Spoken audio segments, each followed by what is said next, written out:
Hey guys, today I am going to do a different type of a video. It's going to be like an awareness type video, and I'm hoping that it provokes some type of change. And it's about a procedure that I had last week. So, guys, I'm just warning you. It's kind of a little personal, but I hope it gets shared a million times. And I hope that if you're a friend of mine or if you're a guy.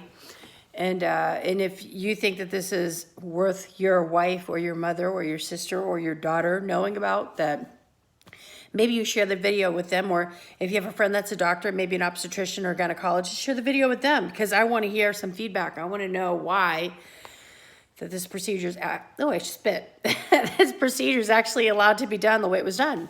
So I had a hysteroscopy with biopsy. And it's a very important, I didn't mean to say what I said a second ago. It's a very important procedure that needs to be done to diagnose certain situations. So it is very important. It serves a very, very, very valid purpose. The thing of it is, the way it's done is absolutely unacceptable. It's done without any type of, well, for me anyway, it was done without any type of general anesthesia, sedation, pain medication, or anything. So I suffered.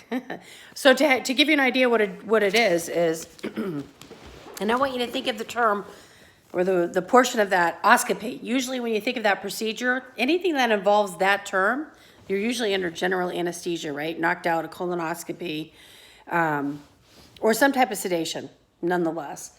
But this procedure, and this has been going on for years.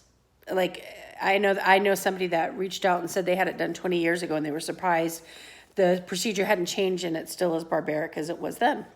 So why is that allowed?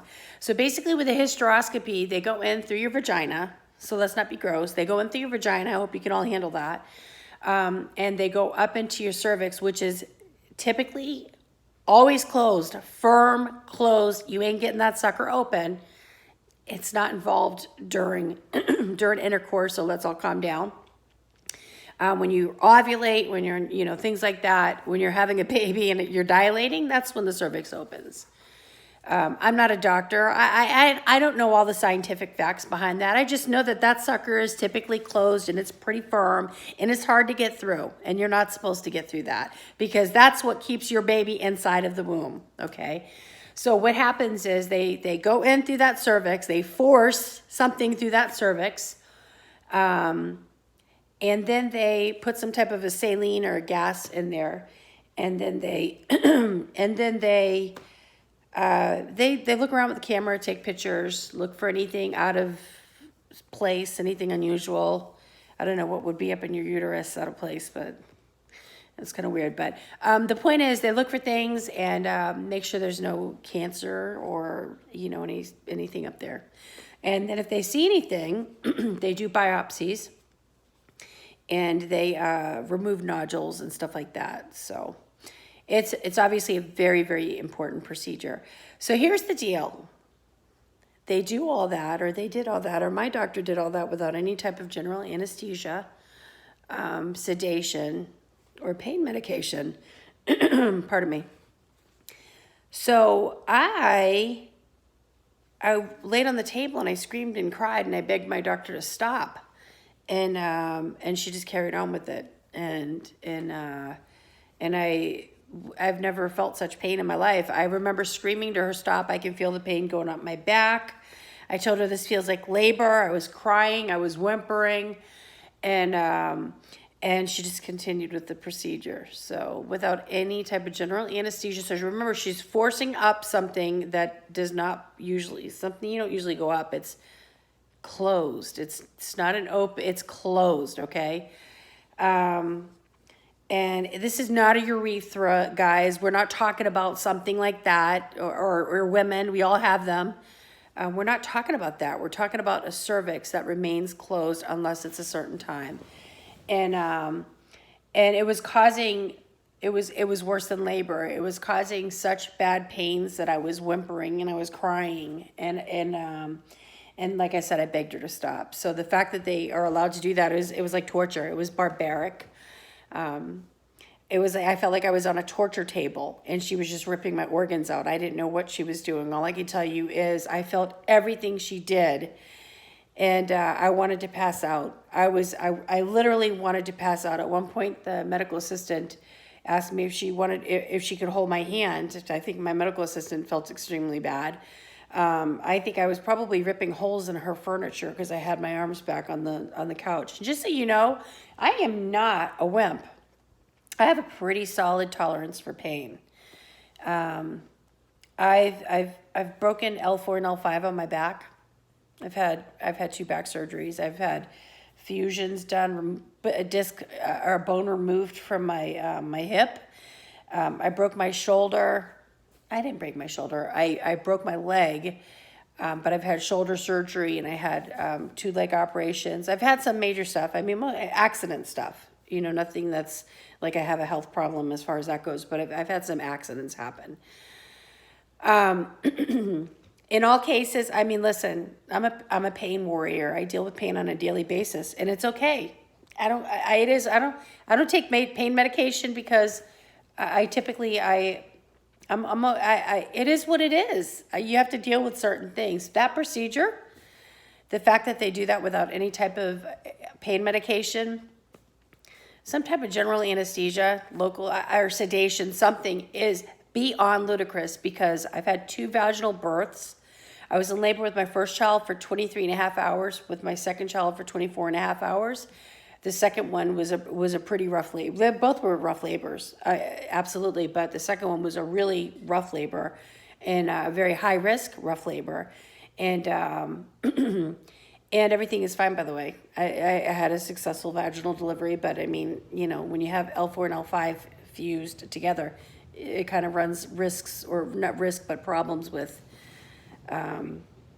having an epidural type thing. So I had problems there and a lot of pain, but nonetheless, I'm telling you right now that this procedure is worse than labor.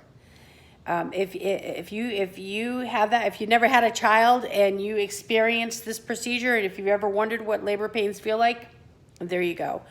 The fact that they do it without any type of general anesthesia is barbaric, and I would like for you to share this with your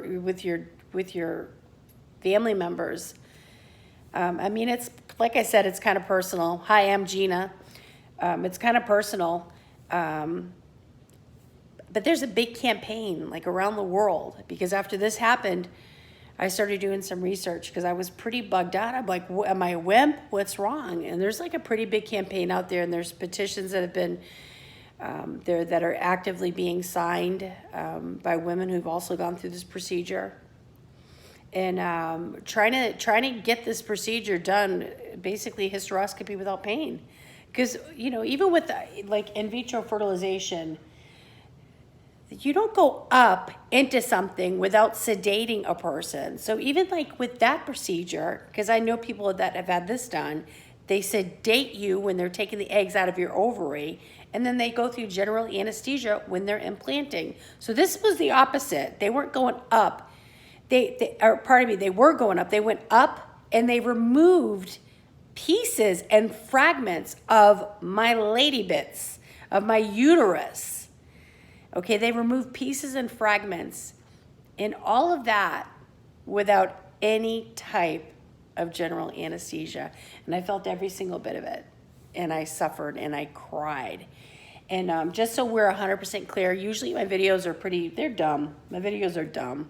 They're not even funny. Some of them have funny bits in it, but overall, they're probably not very funny.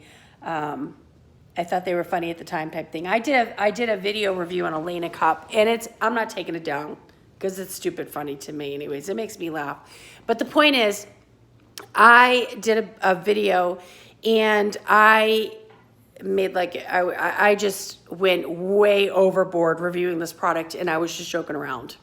So I absolutely over dramatized. I made like days had gone by when really I would just hurry up and change my shirt and run and do the next day, and so on and so forth. But I just want you to know that video is a joke. This is absolutely not a joke. So I'm rocking my Game of Thrones shirt. Sunday is the last day of the last season, and I'm so sad. And for guys, if you're trying to figure out what it would feel like, picture Ramsay and picture you being on the table, and Ramsey is going after your man bits, and you're screaming and suffering, and that's pretty much what it felt like for me, except I felt like my doctor felt like Dr. Ramsey, and she was just ripping at my business. She really was up in my uterus, and she was taking out fragments, obviously, a very important procedure that needed to be done because we needed to diagnose my situation, and it was important. And I'm grateful to have had the procedure done, but I am absolutely disturbed by the fact that it's done without any general anesthesia, because I will never forget it as long as I live. And here's the deal. I'm part of the patient portal, so I know what my results are now. My doctor doesn't even know that I know my results yet. I got my results from the lab already. So I know I have a follow-up, and I know the next step is probably going to be an ablation. And I hope that's all anyway. Everything other than that came back okay. But I know that that's the next step. And the thing of it is I don't ever want to go back to that doctor again.